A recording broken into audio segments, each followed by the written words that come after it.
ടെമ്പനിപ്പോ സീരിയലിന്റെ വരാനിരിക്കുന്ന ഒരു എപ്പിസോഡ് റിവ്യൂ വിശേഷങ്ങളിലേക്ക് എല്ലാവർക്കും സ്വാഗതം.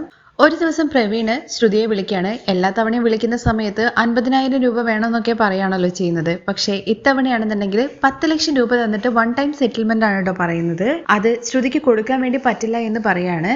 ആ സമയങ്ങളിലാണ് ശ്രുതിയുടെ മകൻ ആദിയാണെന്നുണ്ടെങ്കിൽ സച്ചിയുടെ കൂടെ പുറത്തിങ്ങനെ കറങ്ങുന്നൊക്കെ ഉണ്ട്. അവൻ വീട്ടിൽ താമസിക്കുന്ന സമയമാണ്. ശ്രുതിയുടെ അമ്മയ്ക്ക് ആക്സിഡന്റ് ആയിട്ട് ഹോസ്പിറ്റലിൽ കിടക്കുമ്പോൾ ആദി വീട്ടിലുള്ള സമയം. അങ്ങനെ സച്ചിയും അതുപോലെ തന്നെ ആദിയും കൂടി ഒരു കൂൾ ബാറിൽ കയറിയിട്ട് ഐസ്ക്രീം കഴിക്കുന്ന സമയത്ത് പ്രവീൺ അത് കാണുകയും അവിടെ വെച്ചിട്ട് നമ്മുടെ ശ്രുതിയെ വീഡിയോ കോൾ ചെയ്യുകയും ചെയ്യുന്നുണ്ട്. എന്നിട്ട് സെറ്റിൽമെന്റിന്റെ കാര്യത്തെക്കുറിച്ച് സംസാരിക്കുകയാണ്. ഇപ്പോൾ എൻ്റെ കയ്യിൽ പണം ഇല്ല എന്നൊക്കെ പറഞ്ഞിട്ട് ശ്രുതി അവൻ്റെ അടുത്ത് ദേഷ്യപ്പെട്ടുകൊണ്ടിരിക്കുകയാണ്. അത് കേൾക്കുമ്പോഴേക്കും പ്രവീൺ ആണെന്നുണ്ടെങ്കിൽ നീ കണ്ടോ രണ്ടുപേരെ എന്നുള്ള കാര്യം ചോദിച്ചുകൊണ്ട് ആ വീഡിയോ കോളിനകത്ത് നമ്മുടെ സച്ചിയും അതുപോലെ ആദ്യം കൂടി അവിടെ ഇരുന്ന് ഐസ്ക്രീം കഴിക്കുന്നത് കാണിച്ചു കൊടുക്കുവാണേ. നിനക്ക് പണം തരാൻ വേണ്ടി പറ്റില്ലെങ്കിൽ പറഞ്ഞോ, കുഴപ്പമില്ല, ഞാൻ ഇപ്പൊ തന്നെ സച്ചിയുടെ അടുത്ത് കാര്യങ്ങളെല്ലാം പറയാം, എന്നിട്ട് അവൻ്റെ അടുത്ത് പണം മേടിച്ചോളാം എന്നുള്ള കാര്യം പറയാണേ. അവൻ ചിലപ്പോൾ എനിക്ക് പണം തരുമായിരിക്കും, പക്ഷേ നിന്റെ കാര്യത്തിലൊരു തീരുമാനമാവുമല്ലോ, എനിക്ക് അത് മാത്രം മതി, ഇനിയിപ്പോൾ അവൻ പണം തന്നിട്ടില്ലെങ്കിലും കുഴപ്പമില്ല എന്നൊക്കെ പ്രവീൺ പറയുന്നുണ്ട്. അപ്പോഴേക്കും ശ്രുതിയാണെന്നുണ്ടെങ്കിൽ പ്ലീസ് അങ്ങനെയൊന്നും ചെയ്യരുത് എന്നൊക്കെ പറഞ്ഞിട്ട് കെഞ്ചുന്നുണ്ടേ. ഓഹോ, കുറച്ചു നേരത്തെ നിന്റെ ഈ ഭാവമൊന്നും അല്ലല്ലോ ഞാൻ കണ്ടിട്ടുണ്ടായിരുന്നത്, ഇപ്പോൾ നിന്റെ ഭാവം കാണാൻ വേണ്ടിയിട്ട് നല്ല ഭംഗിയുണ്ടെന്നുള്ള കാര്യം പറയാണേ. നീ ദേഷ്യപ്പെടുന്നതും അതുപോലെ തന്നെ നീ സങ്കടപ്പെടുന്നതും കാണാൻ ശ്രുതി ഒരു പ്രത്യേക രസമാണെന്നൊക്കെ പറയുകയാണേ. പ്രവീൺ, ദയവ് ചെയ്തിട്ട് ഞാൻ പറയുന്ന കാര്യം ഒന്ന് മനസ്സിലാക്കണം. എൻ്റെ കയ്യിൽ പണമില്ല, ശരി, നിന്റെ കയ്യിൽ 10 ലക്ഷം ഒന്നും തരാനുണ്ടാവില്ല, പക്ഷേ എനിക്ക് ഒരു 2 ലക്ഷം രൂപയെങ്കിലും കിട്ടിയേ പറ്റുള്ളൂ എന്നുള്ള കാര്യം പറയുകയാണേ. അയ്യോ, എൻ്റെ കയ്യിൽ അത്രയും പണമില്ല, നിനക്ക് എത്ര പണം തരാൻ വേണ്ടി പറ്റും എന്നുള്ള കാര്യം പ്രവീൺ ചോദിക്കുമ്പോൾ ഒരു 50,000 രൂപയൊക്കെ സംഘടിപ്പിച്ച് തരാൻ വേണ്ടി പറ്റും, അതൊന്നും പോരാ, 2 ലക്ഷം രൂപ, അതിൽ കുറഞ്ഞ ഒരു ഡീലും ഇല്ല, അതും എനിക്ക് നാളെ തന്നെ കിട്ടിയേ പറ്റുള്ളൂ, ഇല്ലെങ്കിൽ ഞാൻ ഈ കാര്യങ്ങളൊക്കെ ആയിട്ട് നിന്റെ വീട്ടിലേക്ക് വരും സച്ചിയുടെ അടുത്ത് സംസാരിക്കാൻ വേണ്ടിയിട്ട്. ഇപ്പോൾ സച്ചിയെ കണ്ടിട്ട് നീ എൻ്റെ അടുത്ത് കെഞ്ചിയില്ലേ, അതടക്കമുള്ള വീഡിയോ ഞാൻ റെക്കോർഡ് ചെയ്ത് വെച്ചിട്ടുണ്ട്, അത് നിന്റെ വീട്ടിൽ വന്നിട്ട് ഞാൻ എല്ലാവരും കാണിക്കുന്നു കൂടി പറയുമ്പോഴേക്കും ശ്രുതി ശരി, ഞാൻ എവിടുന്നെങ്കിലും അറേഞ്ച് ചെയ്യാമെന്ന് പറഞ്ഞുകൊണ്ട് ഫോൺ വെക്കുകയാണേ. ആ സമയത്ത് ശ്രുതിയാണെന്നുണ്ടെങ്കിൽ ഷോറൂമിലാണ് ഉള്ളത്. എന്ത് ചെയ്യണം എന്നുള്ള കാര്യം അറിയാതെ ശ്രുതി ആകെ ടെൻഷൻ അടിച്ച് അങ്ങോട്ടും ഇങ്ങോട്ടും നടക്കുവാണ്. അപ്പോഴാണ് ശ്രുതി നീ എന്താ ചെയ്യുന്നതെന്നുള്ള കാര്യം ചോദിച്ചിട്ട് അരികിലേക്ക് വരുന്നത്. ഏയ് ഒന്നുമില്ല, ഞാനിവിടെ കണക്കൊക്കെ എടുത്തുകൊണ്ടിരിക്കുകയായിരുന്നു. ശരി, ഞാനിപ്പോൾ ഒരു ഡീലറെ കണ്ടിട്ട് വരാം എന്ന് പറഞ്ഞിട്ട് ശ്രുതി കടയിൽ നിന്ന് പോകുന്നുണ്ട്. ഒരു ഉച്ച സമയമാണ് കേട്ടോ അത്. അതേസമയം കടയിലെ പണങ്ങളൊക്കെ ആണെന്നുണ്ടെങ്കിൽ ശ്രുതിയും കൂടി ചേർന്നിട്ട് ഏകദേശം ഒരു 5 ലക്ഷം 6 ലക്ഷം രൂപയുടെ അടുത്ത് ലോക്കറിനകത്ത് വെക്കുന്നുണ്ട്. അത് കഴിഞ്ഞതിന് ശേഷമാണ് പ്രവീണിന്റെ ഈ കോളും കാര്യങ്ങളൊക്കെ വരുന്നത്. മറ്റൊരു മാർഗവും ഇല്ലാത്തത് കൊണ്ട് തന്നെ ശ്രുതി വിചാരിക്കുന്നുണ്ട് അതിൽ നിന്ന് പണം എടുക്കുക എന്നുള്ള കാര്യം. അങ്ങനെ അവിടെ ഷോറൂമിലുള്ള ഓരോരോ സ്റ്റാഫിനെയും ഭക്ഷണം കഴിക്കാനും അതുപോലെ തന്നെ ശ്രുതിക്ക് തലവേദന എടുക്കണ്ടെന്ന് പറഞ്ഞിട്ട് ഒരുത്തനെ ചായ മേടിക്കാനും അങ്ങനെ ഓരോ കാര്യങ്ങൾക്ക് വേണ്ടിയിട്ട് ഓരോരുത്തർ അവിടെ നിന്ന് പറഞ്ഞു വിടുകയാണ്. അവസാനം കടയിൽ ശ്രുതി മാത്രമാണ്. ശ്രുതി നേരെ ചെന്നിട്ട് കടയിലെ CCTV ഫുട്ടേജ് ഉണ്ടാവുമല്ലോ, ആ ലോക്കറിന് അങ്ങോട്ടേക്കുള്ളത്, അത് സ്റ്റോപ്പ് ചെയ്ത് വെക്കുകയും നേരെ ചെന്നിട്ട് അതിൻ്റെ ലോക്കൊക്കെ ഓപ്പൺ ആക്കി പിന്നൊക്കെ അടിച്ചിട്ട് 3 ലക്ഷം രൂപ അതിനകത്ത് നിന്ന് എടുക്കുകയാണ് കേട്ടോ ശ്രുതി ചെയ്യുന്നത്. എന്നിട്ട് പഴയതുപോലെ തന്നെ എല്ലാം സെറ്റാക്കി വെക്കുന്നുണ്ട്. അവിടുന്ന് പണം എടുത്തിട്ട് ശ്രുതിയാണെന്നുണ്ടെങ്കിൽ നേരത്തെ തന്നെ ഷോപ്പിൽ നിന്ന് ഇറങ്ങുന്നുണ്ട്. ശ്രുതിക്ക് എന്തെങ്കിലും ഡൗട്ട് തോന്നുന്നതിന് മുമ്പായിട്ട് തന്നെ അവിടുന്ന് രക്ഷപ്പെടാം എന്നുള്ള ഒറ്റ ഭാവത്തിലാണ് ശ്രുതി അവിടുന്ന് പോകുന്നത്. അപ്പോഴേക്കും അവിടുത്തെ സ്റ്റാഫൊക്കെ ഭക്ഷണമൊക്കെ കഴിച്ച് തിരിച്ചു വന്നിട്ടുണ്ട്. ശ്രുതി കടയിലെത്താൻ വേണ്ടിയിട്ട് ലേറ്റ് ആവുന്നുണ്ട്. ഈവനിങ്ങില് ശ്രുതി വന്ന് ലോക്കറിൽ പണം വെക്കാൻ വേണ്ടി നോക്കുമ്പോഴേക്കും അതിനകത്ത് അട്ടി കുറവുള്ളത് പോലെ തോന്നുകയും എണ്ണി നോക്കുന്ന സമയത്ത് അതിൽ നിന്ന് 3 ലക്ഷം രൂപ കുറവുള്ളതായിട്ട് ശ്രുതിക്ക് കാര്യം മനസ്സിലാവാണ്. ശ്രുതിയാണെന്നുണ്ടെങ്കിൽ ഓടിപ്പടിച്ച് വീട്ടിലേക്ക് വരാണ് കേട്ടോ. വന്ന ഉടനെ തന്നെ ശ്രുതി എവിടെയെന്നുള്ള കാര്യം അമ്മയുടെ അടുത്ത് ചോദിക്കുന്നുണ്ട്.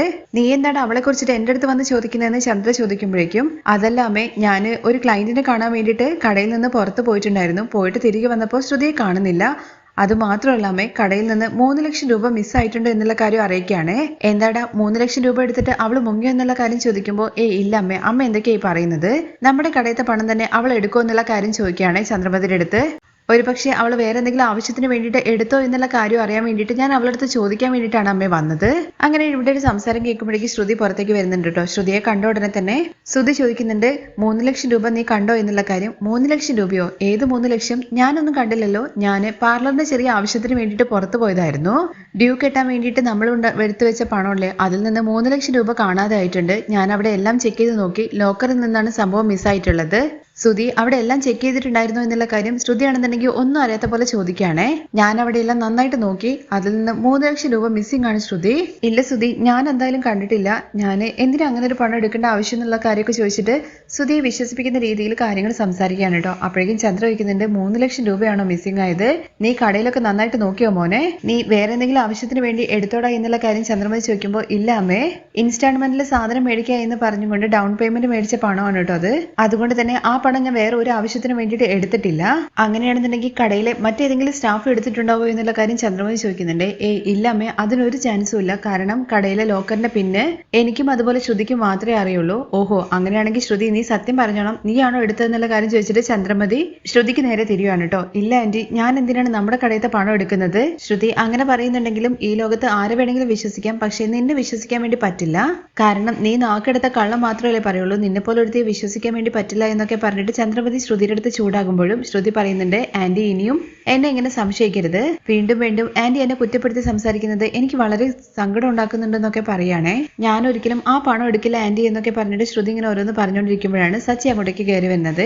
എന്താണ് ഇവിടെ വലിയൊരു ശബ്ദം കേൾക്കുന്നത്? അങ്ങ് റോഡ് വരെ കേൾക്കാലോ, എന്താ പ്രശ്നം എന്നുള്ള കാര്യം ചോദിക്കുമ്പോൾ കടയിൽ നിന്ന് 3 ലക്ഷം രൂപ മിസ്സായ കാര്യത്തെക്കുറിച്ച് ശ്രുതി സച്ചിയുടെ അടുത്ത് പറയുകയാണേ.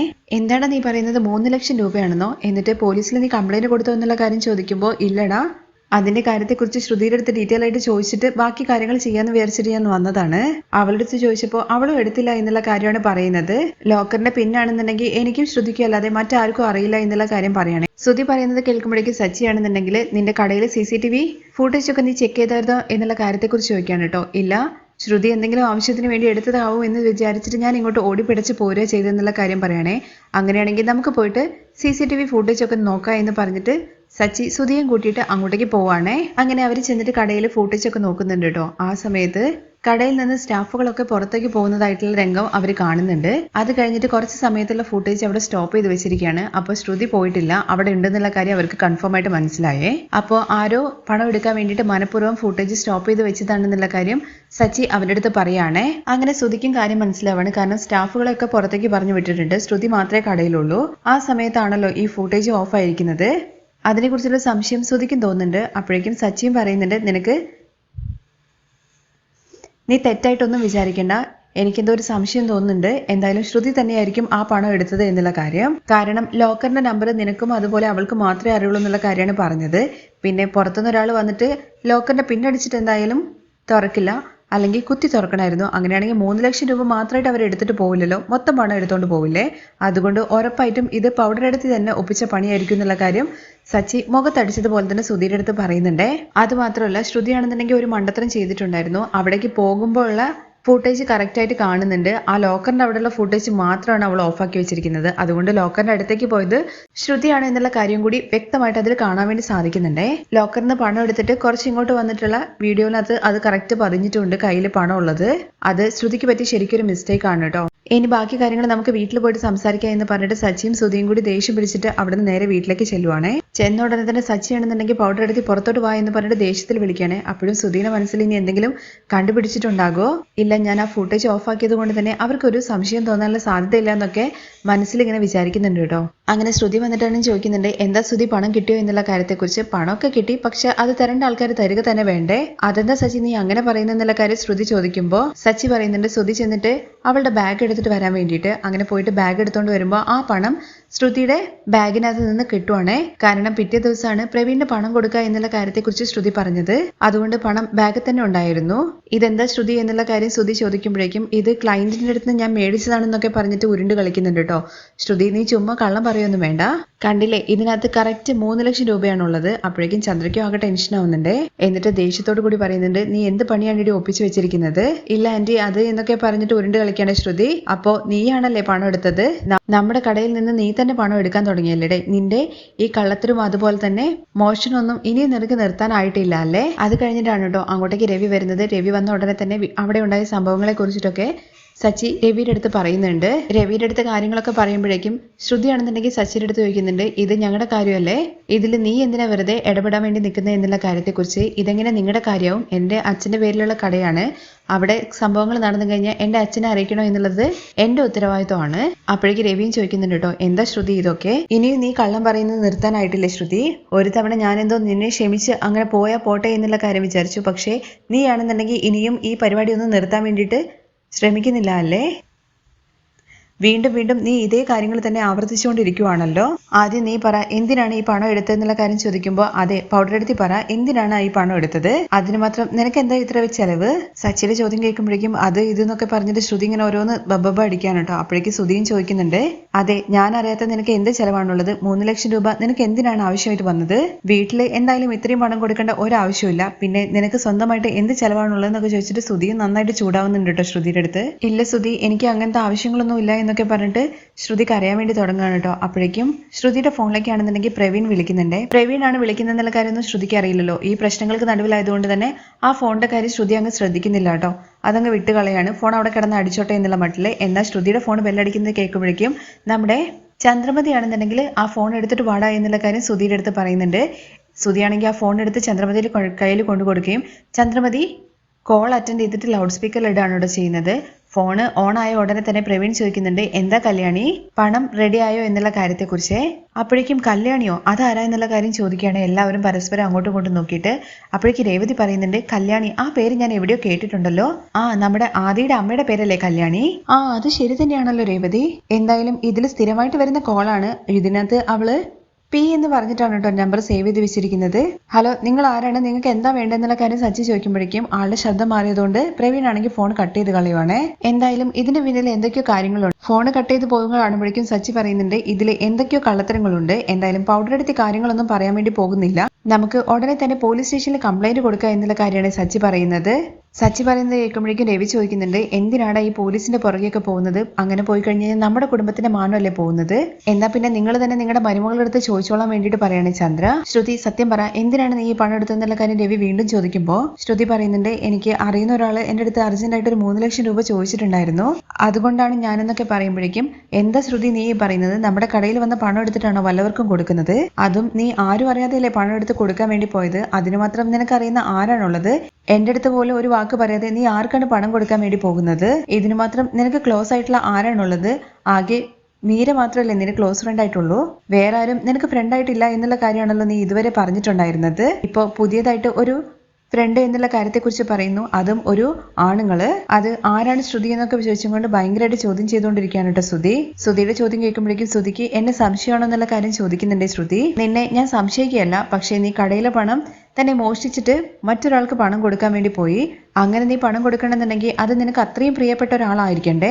ശ്രുതിയുടെ സംസാരം കേൾക്കുമ്പോഴും സച്ചി പറയുന്നുണ്ട്, ഇപ്പോഴാണ് നീ ബുദ്ധി ഉപയോഗിച്ചിട്ട് സംസാരിക്കാൻ വേണ്ടി തുടങ്ങിയത്. പൗഡർ എടുത്ത് പറ, അത്രയും പ്രിയപ്പെട്ട നിനക്ക് ആരാണുള്ളത് എന്നുള്ള കാര്യത്തെക്കുറിച്ച്. അങ്ങനെ ഈ സംസാരത്തിന്റെ ഇടയിലാണ് നമ്മുടെ ശ്രീകാന്തും അതുപോലെ വർഷയും കൂടി കയറി വരുന്നത്. അവിടുത്തെ സംസാരം കേൾക്കുമ്പോൾ എന്താന്നുള്ള കാര്യം ചോദിക്കുന്നുണ്ട്. അവരടുത്ത് അവിടെ നടന്ന സംഭവങ്ങളെ കുറിച്ച് രേവതി പറയുകയാണേ. കാര്യങ്ങളെല്ലാം കേൾക്കുമ്പോഴേക്കും വർഷ ശ്രുതിയുടെ അടുത്ത് ചോദിക്കുന്നുണ്ട്, അന്ന് ശ്രുതി ചേച്ചി എൻ്റെ അടുത്ത് പണം വേണമെന്ന് പറഞ്ഞിട്ട് ചോദിച്ചിട്ടുണ്ടായിരുന്നല്ലോ, പക്ഷെ എവിടുന്നൊക്കെയോ പണം അറേഞ്ച് ചെയ്തിട്ട് ആന്റിക്ക് നിങ്ങൾ പണം കൊടുത്തതല്ലേ?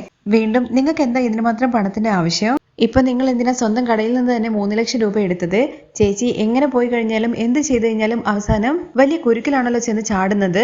പണം നിങ്ങൾക്ക് ആവശ്യമാണെന്നുണ്ടെങ്കിൽ ചേച്ചിക്ക് സുധീറിനോട് നേരിട്ട് ചോദിച്ചാൽ പോരായിരുന്നോ? ഇങ്ങനെ മോഷ്ടിക്കേണ്ട വല്ല കാര്യം ഉണ്ടായിരുന്നോ? അതുപോരെങ്കിൽ ആന്റിയുടെ അടുത്തോ അങ്കിളിന്റെ അടുത്തോ ആരുടെ അടുത്ത് വേണമെന്നുണ്ടെങ്കിലും നിങ്ങൾക്ക് പണം ചോദിച്ചുകൂടായിരുന്നോ? എന്തായാലും നിങ്ങളുടെ കടയിൽ നിന്ന് തന്നെ നിങ്ങൾ പണം മോഷ്ടിച്ചത് വലിയ മോശമായിട്ടുള്ള കാര്യമാണ്. അതൊക്കെ കൂടെ കേൾക്കുമ്പോഴേക്കും ശ്രുതിയുടെ കണ്ണിന്ന് ഇങ്ങനെ വെള്ളം വരുന്നുണ്ട് കേട്ടോ. കണ്ണിന്ന് വെള്ളം വരുന്നത് കാണുമ്പോഴേക്കും ചന്ദ്രമതിയാണെന്നുണ്ടെങ്കിൽ ശ്രുതിയുടെ അടുത്ത് പറയുന്നുണ്ട്, നിന്റെ കള്ളക്കണ്ണീരൊന്നും ഇവിടെ ഒഴിപ്പിക്കാൻ വേണ്ടി നിൽക്കണ്ട. നിന്റെ കള്ളത്തരങ്ങളെല്ലാം പുറത്തു വരുന്ന സമയത്ത് എല്ലാവരുടെയും സിമ്പതി പിടിച്ചു പറ്റാനാണോ നീ ഈ കണ്ണീര് ഒഴുക്കിങ്ങോട്ട് നടക്കുന്നത്? ഇല്ല ആന്റി, അവരൊരു ആവശ്യം എന്നുള്ള കാര്യം പറഞ്ഞതുകൊണ്ട് ഞാൻ പണം കൊടുക്കാന്ന് വിചാരിച്ചതാണ്. എന്താണ് ആരാണെന്നൊന്നും വ്യക്തമായിട്ട് അറിയാതെ നീ എന്തിനാണ് പണം എടുത്തിട്ട് കൊണ്ടുപോയിട്ട് അവന് കൊടുക്കാൻ വേണ്ടി നിൽക്കുന്നത്? എന്താ ഇനിയും ഈ വീട്ടിൽ ഇവളെ നിർത്തി കഴിഞ്ഞ് കഴിഞ്ഞാൽ നമ്മുടെ വീട്ടിൽ ഓരോരോ സാധനങ്ങളായിട്ട് കാണാതെ പോകും. അവസാനം അവൾ വേണമെന്നുണ്ടെങ്കിൽ നമ്മളെയും കൊണ്ട് വിൽക്കുന്നാണ് തോന്നുന്നത്. ഇവളെ പോലെ ഒരുത്തിയെ വീട്ടിൽ വീണ്ടും വെച്ച് പൊറപ്പിക്കുന്നത് ഒട്ടും ശരിയായിട്ടുള്ള കാര്യമല്ല. ഇവളെ എത്രയും വേഗം തന്നെ ഇവിടുന്ന് പറഞ്ഞു വിടണം എന്നൊക്കെ ചന്ദ്രമതി പറയാണേ. അത് കേട്ടിട്ട് ശ്രുതി ആണെന്നുണ്ടെങ്കിൽ ഒന്നും സംസാരിക്കാണ്ടിരിക്കുകയാണേ. ശ്രുതി, നീയെങ്കിലും എന്നെ ഒന്ന് മനസ്സിലാക്കുക എന്നുള്ള കാര്യം ശ്രുതി സുധിയുടെ അടുത്ത് കെഞ്ചി പറയുന്നുണ്ട്, ഞാൻ എന്താണ് നിന്നെ മനസ്സിലാക്കേണ്ടത്, കള്ളം പറഞ്ഞു, നീ ഓരോരോ ഫ്രോഡ് പണികൾ ഒപ്പിച്ചു, നിനക്ക് അച്ഛനുണ്ട് അമ്മയുണ്ട്, നീ വലിയ പണക്കാരിയാണെന്നുള്ള കാര്യങ്ങളെ കുറിച്ചൊക്കെ പറഞ്ഞു, അതെല്ലാം ഞാൻ ക്ഷമിച്ചു. ഇപ്പോൾ നീ സ്വന്തം കടയിൽ നിന്ന് തന്നെ മോഷ്ടിക്കേണ്ട ആ ഒരു അവസ്ഥയിൽ വരെ എത്തി. അതുപോരാത്തതിന് ആ ആന്റണിയുമായിട്ട് നിനക്ക് സൗഹൃദം ഉണ്ടായിരുന്നു. ഇതെല്ലാം കണ്ടിട്ട് ഞാൻ സഹിച്ചിട്ടായിരുന്നു പോയിക്കൊണ്ടിരുന്നത്. ഇനിയും ഞാൻ എന്ത് സപ്പോർട്ട് ചെയ്യുമെന്നാണ് ശ്രുതി നീ ഈ പറയുന്നത്? ഇനിയും നിന്റെ പക്ഷത്ത് എന്ത് ന്യായമാണുള്ളത്? നീ വീണ്ടും ചിലപ്പം പറയുമായിരിക്കും എന്നോടുള്ള സ്നേഹത്തിന്റെ പുറത്താണ് നീ ഇങ്ങനെയൊക്കെ ചെയ്തത് എന്നുള്ള കാര്യം. ഞാൻ നിന്റെ അടുത്ത് ഈ 3 ലക്ഷം രൂപ മോഷ്ടിക്കാൻ വേണ്ടി പറഞ്ഞോ? നീ ചെയ്യുന്ന കാര്യങ്ങളൊന്നും ശ്രുതി എനിക്ക് ഒട്ടും പിടിക്കുന്നില്ല. ഇനി നീ എന്റെ മുഖത്ത് പോലും നോക്കരുതെന്നൊക്കെ പറഞ്ഞിട്ട് ശ്രുതിയെ ആട്ടുവാണ് കേട്ടോ സുധി. അപ്പോഴേക്കും അങ്കിൾ പ്ലീസ് ക്ഷമിക്കണം എന്നൊക്കെ പറഞ്ഞിട്ട് കെഞ്ചുവാണ് കേട്ടോ രവിക്ക് നേരെ ചെന്നിട്ട്. ഇനിയും നിന്നോട് എത്രയെന്ന് വെച്ചിട്ടാണ് ക്ഷമിക്കുന്നത്? അപ്പോഴേക്കും ചന്ദ്രമതി പറയുന്നുണ്ട്, ഇനിയും നിന്റെ അടുത്ത് എന്ത് ക്ഷമിക്കാനാണ്? ഇവളിനി ഒരു നിമിഷം പോലും ഈ വീട്ടിൽ നിൽക്കാൻ വേണ്ടി പാടില്ല. എത്രയും വേഗം തന്നെ ഇവിടെ നിന്ന് ഇറങ്ങി പോകണമെന്ന് പറഞ്ഞിട്ട് ശ്രുതിയെ പിടിച്ചിട്ട് കഴുത്തിന് പിടിച്ച് പുറത്തേക്ക് തള്ളുവാണ് കേട്ടോ നമ്മുടെ ചന്ദ്രമതി.